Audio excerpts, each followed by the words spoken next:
नमस्कार, व्योम टीवी के पेज पर मैं उमेश श्रीमान आपका स्वागत करता हूं। केदारनाथ अग्रवाल जी एक स्टेटमेंट बोले से आज से मुझे लगता है 30 से 40 वर्ष पहले, गिरगिट बैठा सिंहासन पर गधा तेल लगाए, बाज बीन बजाए महोदय अब मगर रेल चलाए। यही है वास्तविक कुदरत का खेल। लेकिन अब कुदरत का खेल नहीं है, राजनीति के खेल के अंतर्गत है। कुछ लोग कहते हैं ऐसा भी देखो दोस्त, वक्त जीवन में आता है जब अच्छा खासा दोस्त भी दुश्मन बन जाता है। एक पार्टी के लोग खड़े तो होते हैं, अपना कद बढ़ाते हैं, राजनीति में मजबूती के साथ आगे बढ़ते हैं और अंततः यही बात होती है, अब हम आपके साथ नहीं चलेंगे। अब क्यों नहीं चलेंगे, इसका बात 2024 के राजनीतिक लोकसभा में आपको देखने को मिल गया होगा। अब विधानसभा की तैयारी है, अपने भी लोग अपने तरीके से समझेंगे, लेकिन राजनीति का अखाड़ा किस तरीके से बनेगा, खासकर टुंडी के श्रीमान, जब आप 50 से 70-75 का दायरा करेंगे, उस पंचायतों के अंतर्गत आपको इतना जरूर बोलेगा, हर पंचायत करा रहा है। इनकी ही पार्टी के हैं आज अजमुल अंसारी जी, जानने की कोशिश करेंगे। हालांकि गाड़ी में इनका बैनर बड़ा चौड़ा लंबा लगा हुआ है, खेल मंत्रालय से जुड़े हुए हैं और अधीनस्थ पूरा मंत्रीगण इनके साथ रहते हैं। चलिए पहले तो हम लोग उनका स्वागत करेंगे। स्वागत है। बहुत बहुत शुक्रिया उमेश भाई। बोड़ो उतार के छोड़ाइए है क्या? सही बताइए, 2024 में लोकसभा में मन कैसा रहा आपका? बहुत अच्छा रहा। हम लोग अपने स्तर से जो है बहुत मेहनत किए और जहाँ जहाँ गड़बड़ था वहाँ हम लोग जा कर के लोग को समझाने का कोशिश किया कि मौजूदा हालात लोकसभा का क्या है, कैसे हम लोग को जो है महागठबंधन को वोट देना चाहिए, इंडिया गठबंधन को वोट देना चाहिए और दिलवाने का हम लोग काम किए। और ख़ास करके लोकसभा में जब थोड़ा सा लगा कि त्रिकोणीय हम लोग हो रहा है, कहीं ना कहीं वोट माइनस हो रहा है, कहीं वोट कन्वर्ट हो रहा है, तो पर्सनली हम लोग जा कर के उस पंचायत में, उस गांव में हम लोगों से हम लोग जनसंपर्क किए और संपर्क करने के बाद लोगों को समझाएं कि मौजूदा हालात जो है, अभी स्थिति ऐसा है कि आप तीसरा या चौथा जगह आप नहीं जा सकते हैं। आप लोकसभा में आप केंद्र को देखते हुए सारा कुछ आप कीजिए और वही कुछ पॉजिटिव संकेत मिलने जा रहा है 2024 का विधानसभा। पॉजिटिव संकेत है। अच्छा, एक गजट नोटिफिकेशन आया था सेंट्रल चुनाव सेक्शन के द्वारा कि आप झारखंड के अगर किसी भी व्यक्ति हैं और राजनीति से जुड़े हुए हैं तो बिरसा जी का नाम किसी राजनीति में आप इस्तेमाल नहीं कर सकते हैं। लेकिन आपने बिरसा मोर्चा बनाया, बिरसा फोर्स बनाया, अब आप सीधे आ रहे हैं राजनीति। लेकिन आप ऐसी हिमाकत किए और इसके बाद आपका ही पार्टी आपसे पूछा सो कॉज के माध्यम से जवाब दो भैया, क्या कहे अजमुल जी की।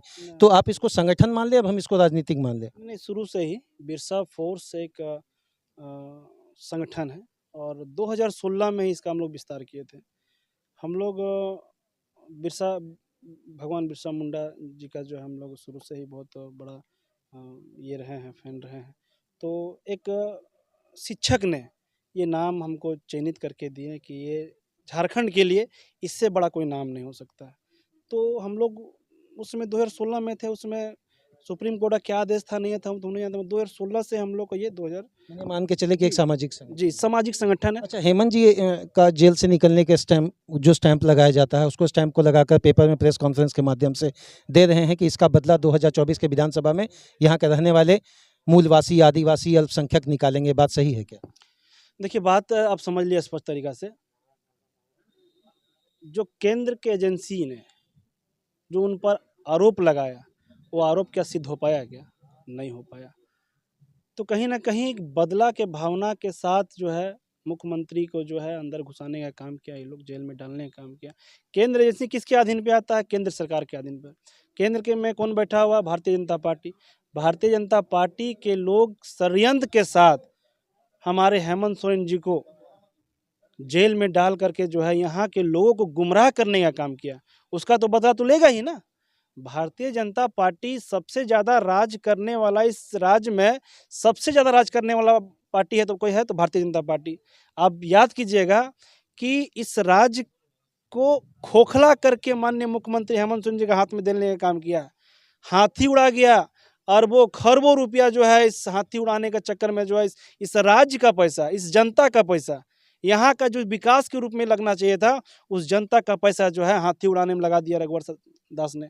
आप समझिए इस बात को कि उस मुद्दा को, और यहाँ के आप समझिएगा कि आज के डेट में हमारे जैसे कितने नौजवान, हजारों लाखों नौजवान आज के डेट में जो शिक्षित हैं, जो जानते हैं कि मौजूदा हालात में हमारा झारखंड राज्य क्या है। आज हम जानते हैं कि मेरा झारखंड राज्य जो है दिल्ली, मुंबई, बड़े बड़े जो है सिटी से हम लोग मुकाबला करने के लिए क्षमता रखते हैं, मगर मौजूदा हालात में हमारा राज्य क्या है? गरीब, पिछड़ा। इस राज्य को जो है कौन बनाया? अजमूल जी टुंडी में अपना गोलबंदी सुनिए, इस राज्य को पिछड़ा कौन बनाया? भारतीय जनता पार्टी ने। यहाँ का कोयला, बालू, अबरख लूट करके दिल्ली, मुंबई, बड़ा-बड़ा शहर में यहाँ का पैसा लगवाने का काम कौन किया? भारतीय जनता पार्टी ने। आज हमारा राज्य जो है गरीबी स्थिति में अगर किसी ने किया है तो भारतीय जनता पार्टी। आज बताइए अबुआ आवास का योजना जो है कौन लाया? हम पूछना चाहते हैं आपके माध्यम से कि अबुआ आवास योजना जो है हमारे मुख्यमंत्री जी ने लाए, किससे लाए? यहाँ राज्य के विकास के तौर पर लाए हैं। आप समझ लिए 1000 जो अभी 21 साल से 49 साल के महिलाओं को दिया जा रहा है, किसके लिए? विकास के तौर पर दिया जा रहा है। तो आज से पहले यहाँ की जनता के लिए भारतीय जनता पार्टी क्यों नहीं सोच रही थी? मतलब ये आप मान रहे हैं कि फैक्ट पर नहीं फीलिंग्स पर आप लोग चल रहे हैं कि फैक्ट पर चल रहे हैं?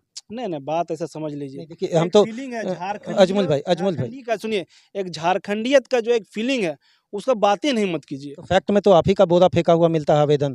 फैक्ट में तो आप ही के लोग बोलते हैं कि अब आवास में जिस तरीके का धांधली हुआ वहाँ के लोकल जो भी स्थानीय लोग रहे, तो इस चीज़ को भी तो आपको मानना पड़ेगा कि कहीं ना कहीं आपके ही अपने लोग आपके साथ कुछ बेवफाई करते हैं। अब समझ लीजिए कि 5 साल के दरमियान में जो है 2 साल कोरोना काल खा गया, 3 साल में 5 महीना फिर भारतीय जनता पार्टी और उसके केंद्र के एजेंसी ने खा गया।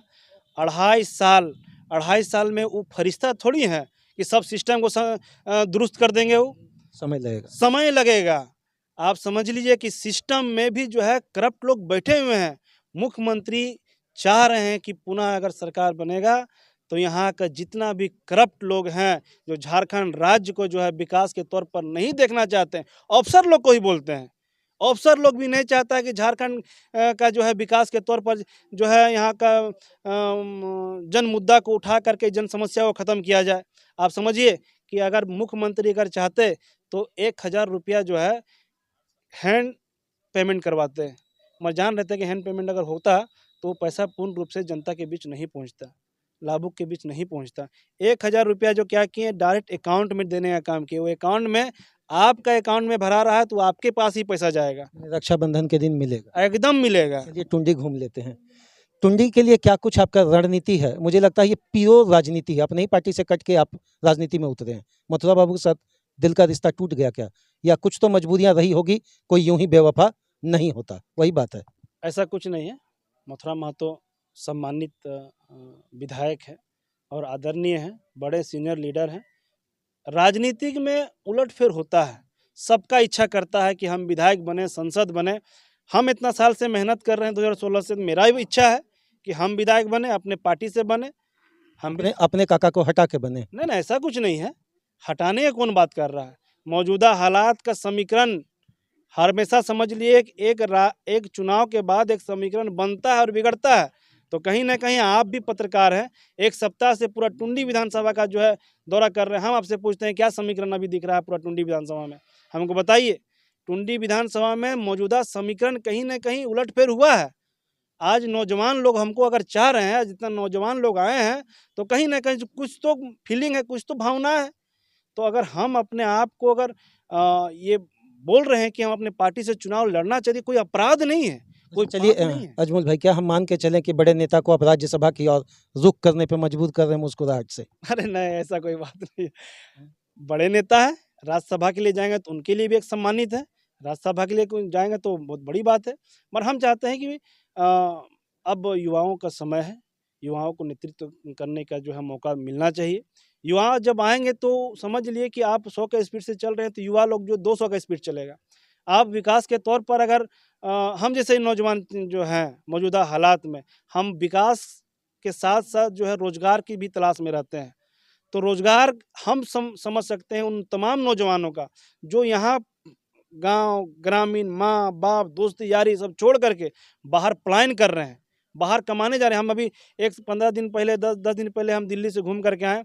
हम देखें वहाँ पर कोई फ्लैट में भी रह रहा है ना, तो यहाँ जैसा माहौल नहीं है, बहुत स्थिति खराब है। मगर यहाँ के नौजवान अगर यहाँ बाहर कमाने के लिए जा रहे हैं तो कितना मजबूरी में जा रहे हैं, इसको समझना होगा। और यहाँ रोजगार का भरमार पड़ा हुआ है। 15 साल तक उनके हाथ खाते में रहा, 5 तो काम बताइएगा कि बड़े स्तर पर के देखिए, चूंकि आप भी किसी की जगह के प्रखंड अध्यक्ष हैं और उस पार्टी में बड़ा कद्दावर कद है आपका, आपको शो कॉज करने के बावजूद भी आप बैकफुट में नहीं आए। एलबीडब्ल्यू आपको करने का कोशिश किया गया, लेकिन आप हुए नहीं। पता नहीं एम्पायर से सेटिंग था कि क्या, ही हम नहीं जानते हैं, लेकिन आप तटस्थ हैं। क्या कुछ समझें इसको? फोर्थ एम्पायर का डिसीजन हम लोग ने लिया है।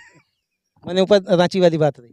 जी देखिए, हम लोग मौजूदा हालात को बताने का काम किया कि टिकट मांगना कोई पार्टी अपराध नहीं है, पार्टी विरोधी काम नहीं है। अपने आप को कैंडिडेट के रूप में पेश करना पार्टी विरोधी काम नहीं है।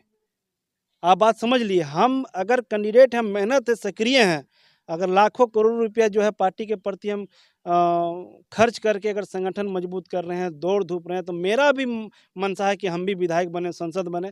आप टिकट दीजिए चाहे नहीं दीजिए, ये आपका बात है, ये केंद्र का है। अजमल भाई बोल रहे हैं करोड़ों खर्च करेंगे, मैंने माल आ रहा है कहीं से क्या? नहीं नहीं, मान लें, हम सबके बारे में बता रहे हैं कि कोई भी आदमी पार्टी के प्रति तन मन धन लगा करके लाखों करोड़ रुपया खर्च करता है, इतने सालों साल 10 साल लग जाता है, विधायक नहीं बन पाता है।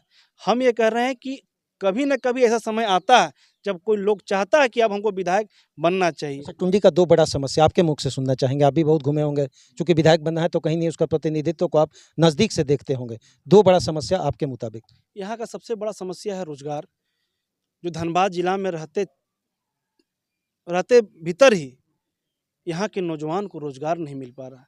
आउटसोर्सिंग कंपनियाँ मुंबई, महाराष्ट्र, छत्तीसगढ़, उड़ीसा, यूपी, छत्तीसगढ़, पता नहीं कितने कितने जिले के लोग यहाँ काम कर रहे हैं। मतलब पलायन का बात। पलायन का बात है, बहुत बड़ी मुद्दा है और यहाँ के लोग को रोजगार से वंचित। अबुआ आवास तो आप लोग देने के लिए तैयार होगा, दूसरी तरफ बालू बंद कर देते तो खाली सीमेंट से खड़ा करेगा क्या गरीब मजदूर? कैसे खड़ा करेगा उसको भी? थोड़ा सा आप लोग, और टुंडी में तो बालू का जबरदस्त गिरोह है, अगर आप नज़दीक से देखेंगे तो। देखिए, बात पहले समझ लीजिए, ये उच्च अधिकारी का बात है। माननीय मुख्यमंत्री जी ने कहा था कि जो है बालू जो है हम लोग फ्री कर देंगे, और जो घर बनाने, जो बिजनेस करने के लिए नहीं, जो घर बनाने के लिए जो इस्तेमाल कर रहा है, उसके लिए जो हम लोग रोक टोक नहीं करेंगे। ये माननीय मुख्यमंत्री जी का क्या कुछ टुंडी के लिए योजना है आपका? युवाओं को कैसे आकर्षित करेंगे? आदिवासियों का एक बड़ा बेल्ट है, अल्पसंख्यक का भी है। आपके माध्यम से हम तमाम युवाओं को ये आग्रह करना चाहते हैं और ये संदेश देना चाहते हैं कि अगर चाहा, आपकी मदद से अगर अजमल विधायक अगर बना टुंडी का, तो हम विश्वास दिलाते हैं और वादा करते हैं यहाँ के तमाम नौजवानों को में रोजगार आउटसोर्सिंग कंपनियां में घुसाने का काम करेंगे। और जिस दिन कंपनी जो है यहाँ के नौजवानों को रोजगार देने से अगर पीछे हटा, तो उसी दिन जो उस कंपनी में हम लोग ताला मारेंगे और दोबारा उस कंपनी को हम लोग जो है चालू करने नहीं देंगे। या तो अब झारखंड में या धनबाद में या टुंडी में कहीं भी कंपनी चल रही है, झारखंड के लोगों को नौकरी दीजिए, नहीं तो आप वापसी यहाँ से कीजिए। अजमल भाई, वहाँ पर तकरीबन जितना भी पंचायत है, रेवेन्यू विलेज 9, 10, 11, 12 के आसपास है। रेवेन्यू विलेज में अगर रोड को हटा दिया जाए तो कुछ भी विकास का गाता नहीं है। क्या इसमें केंद्र की सरकार या राज्य की सरकार दोनों का हस्तक्षेप वाली सूची रहेगी, या केवल आप अपना ही विकास, अपने ही लोगों का विकास का बात कहेंगे? नहीं नहीं, विकास अपने लोगों कैसे करेंगे? आप समझ लिए कि मुख्यमंत्री कोई भी काम करवा रहे हैं तो अपने लोग के लिए तो नहीं कर रहे हैं, ये सबके लिए कर रहे हैं। अभी आप समझ लीजिए कि अ, केंद्र सरकार ने इस राज्य के लिए जो है यहाँ की जनता के लिए जो है खिलवाड़ करने का काम किया। आप इस तरह से समझ लीजिए कि प्रधानमंत्री आवास योजना कैसे बंद हो गया, क्यों बंद हुआ? सौतेला व्यवहार किया गया यहाँ की जनता के साथ। तो हम ये पूछना चाहते भाजपा के जो केडर लोग, उससे भी पूछना चाहते हैं कि आप जो है प्रधानमंत्री आवास योजना आपको ही मिलता था, आपके लिए भी रोक दिया गया। आप भारतीय जनता पार्टी इस राज्य के लिए नहीं है, ये सिर्फ यहाँ का जो खनिज संपदा है उसी लिए जो आज 2-2 प्रभारी बनाने की क्या जरूरत पड़ गया, बताइए हमको? इस राज्य के लिए 2-2 प्रभारी, एक मुख्यमंत्री को, जो असम के मुख्यमंत्री, उसको प्रभारी बना के भेजा गया है। केंद्र के मंत्री हैं, उसको भेजा गया है। 2-2 का प्रभार। दूसरा पार्टी के लिए इतना चिंता कर रहे हैं, अपना पार्टी नहीं नहीं, प्रभु अपना पार्टी को 6 महीना बर्दाश्त नहीं किया, मुख्यमंत्री आकर बैठा दिए। चंपई का खराब काम कर रहे थे क्या? दूसरा पार्टी के लिए इतना क्या चिंता है कि आके शिवराज जी आ गए या असम के विशेश्वरवा जी आ गए? तो इसमें अपनी पार्टी की तरफ से गोलबंदी में आपको क्या कमी रह गई? आप एक बात आप समझ लीजिए, चंपई सोरेन इस राज्य के लिए जो है बहुत बड़ा नेता है। हमारे आदरणीय मुख्यमंत्री जी ने हमेशा ये कहा है और उनका हमेशा सम्मान के साथ उनको जो है, आज समझ लीजिएगा अगर सम्मान अगर नहीं रहता मुख्यमंत्री के दिलों में, अगर चंपा सोरेन जी के लिए, तो उनको मुख्यमंत्री बनाते हैं क्या? इतना इतना मंत्री और पुराने पुराने नेता थे, अब बोलते सम्मान नहीं दिए। अब हेमंत सोरेन इस राज्य के लिए जन भावना है, वो भावना है, फीलिंग है।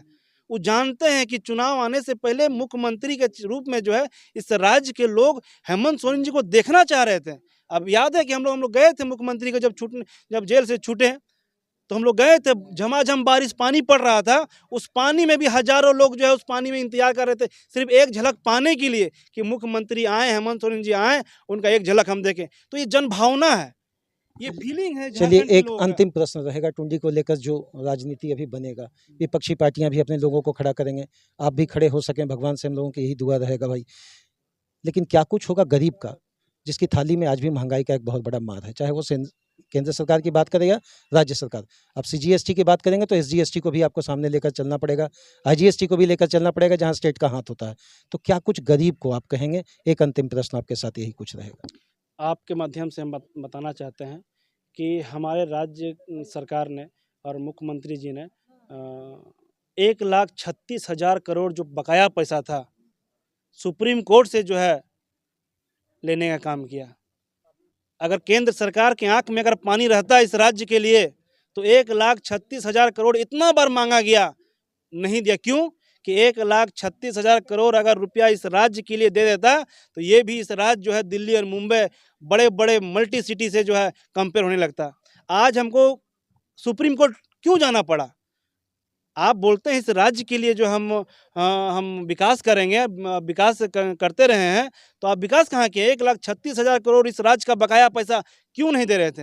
आज सुप्रीम कोर्ट से लड़ करके हम लोग जो है 1,36,000 करोड़ लाने का काम किए। उस पैसा अब राज्य में लगेगा, इस राज्य के लिए उस विकास के तौर पर लगेगा। कल जा करके जो है कोई ठीक नहीं, भाजपा के लोग बोल दे 1,36,000 करोड़ तो सुप्रीम कोर्ट को हम ही बोले थे दे देने के लिए।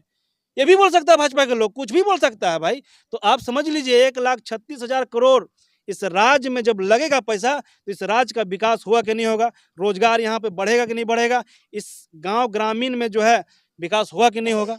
तो आपसे पूछना चाहते हैं कि राज्य सरकार के प्रति केंद्र सरकार का हमेशा सतेवला व्यवहार रहा, और राज्य सरकार के लिए नहीं। आप समझ लीजिए भारतीय जनता पार्टी ने कभी भी इस राज्य के, चाहे आदिवासी हो चाहे कोई भी हो, जितने बार भी इस राज्य का मुख्यमंत्री बना है भारतीय जनता पार्टी का ही लोग, कभी 5 साल नहीं चलने दिया। क्या कारण था कि रघुवर दास ही 5 साल चला पाया? इस राज्य के लोग को अगर 5 साल चलाने का मौका मिल जाता, अब पन्ना पलटिए, इतिहास पलटिए, आपको समझ में आ जाएगा। भारतीय जनता पार्टी का सरकार भी अगर रहा था, तो इस राज्य का जो मुख्यमंत्री उन्होंने बनाया था, उसको 5 साल सरकार नहीं चलने दिया गया था। कि जान रहे थे कि इस राज्य का, इस यहाँ का मिट्टी का बेटा कोई मुख्यमंत्री 5 साल चला लेगा, तो इस राज्य का जो है बहुत कुछ समझ जाएगा, जान जाएगा। 45% हम लोग जो खनिज संपदा से पूरा राज्य भरे हुए हैं, यहाँ से पूरा कितना कितना राज्य चल रहा है, हम लोग का पैसा से, हम लोग का कोयला से, हम लोग का अब्रक से, बालू से दूसरा राज्य जगमगा रहा है। आज हम लोग अंधेला में है, इसीलिए इस राज्य के लोगों को जो है कभी आगे बढ़ने के देने का जो है भारतीय जनता पार्टी के लोग काम नहीं किए। बहुत बहुत धन्यवाद अजमल भाई। हालांकि मुस्कुरा रहे थे जब हम बोले राज्यसभा संसद जाने वाली बात। तो 2024 का विधानसभा का समीकरण का गोलबंदी जिस तरीके से अजमल जी ने खड़ा किया है, सीधा भाषा में डंके की चोट पर एक बात कहेंगे श्रीमान, समीकरण तय है, निर्दलीय लड़े या पार्टी से लड़े, इस बार लड़ेंगे। तीखा प्रहार। प्रश्न तो होगा श्रीमान, आप अगर फैक्ट और फीलिंग्स के बीच में राजनीति करने उतरे हैं, तो आम जनता का भलाई का बात आप ही को सोचना पड़ेगा। 2024 में जो कुछ भी होगा हम तो पूछेंगे कि पेज पर। फिर मिलेंगे अजमल जी से वही टुंडी के गलियारों में, और जानने की कोशिश करेंगे कि महंगाई मार तो झेल लग गया, लेकिन नल जल योजना और अबुआ आवास में अभी भी बहुत जनता के पीछे मौन क्यों है। बहुत बहुत धन्यवाद। शुक्रिया शुक्रिया शुक्रिया, बहुत बहुत शुक्रिया कि बहुत कम क्वेश्चन किए हमसे आप। चलिए, धन्यवाद।